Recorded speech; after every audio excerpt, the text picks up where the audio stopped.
Keluarga Gubernur Papua Lukas NMB merasa kecewa dengan Komisi Pemberantasan Korupsi atau KPK terkait kegiatan penangkapan yang dilakukan. Pasalnya penyidik KPK tak menerbangkan Lukas NMB ke Jakarta menggunakan maskapai Garuda Indonesia. Adik Lukas NMB, Elius NMB, bahkan menyebut tindakan itu sebagai bentuk kejahatan. Elius merujuk pada pengabdian Lukas NMB selama 20 tahun di pemerintahan. Elius pun berharap KPK bisa membuka akses bagi pihak keluarga agar bisa bertemu dengan Lukas NMB. Sebagai informasi, Lukas dibawa ke Jakarta menggunakan maskapai Trigana Air yang pengawalan ketat Brimob dan Irwasda, maksud kami Polda Papua. Dari Papua, pesawat yang mengangkut Lukas NMB transit di Bandara Internasional Samratulangi Manado, Sulawesi Utara.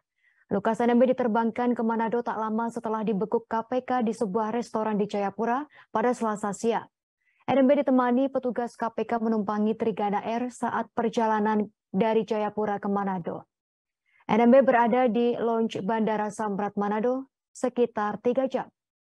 Ia beristirahat dan sempat menjalani pemeriksaan kesehatan singkat. Selain menyampaikan protes, keluarga juga berharap agar KPK memberikan akses untuk menjenguk Lukas NMB.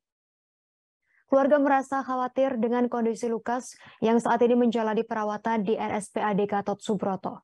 Setelahnya NMB berangkat ke Jakarta menumpang pesawat charter Lion Air JT3749. KPK diketahui memproses hukum Lukas NMB atas kasus dugaan suap dan gratifikasi terkait proyek infrastruktur di Papua. Lukas diduga menerima suap dari Direktur PT Tabi Bangun Papua atau TBP, Rija Tonolaka, sebesar 1 miliar rupiah. Selain itu, Lukas juga diduga telah menerima pemberian lain sebagai gratifikasi yang berhubungan dengan jabatannya berjumlah sekira 10 miliar rupiah.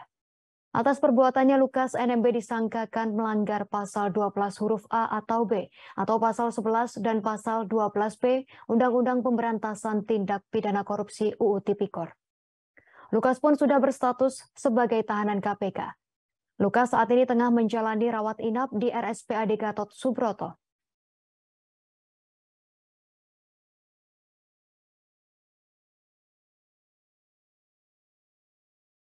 Terima kasih sudah nonton. Jangan lupa like, subscribe, dan share ya.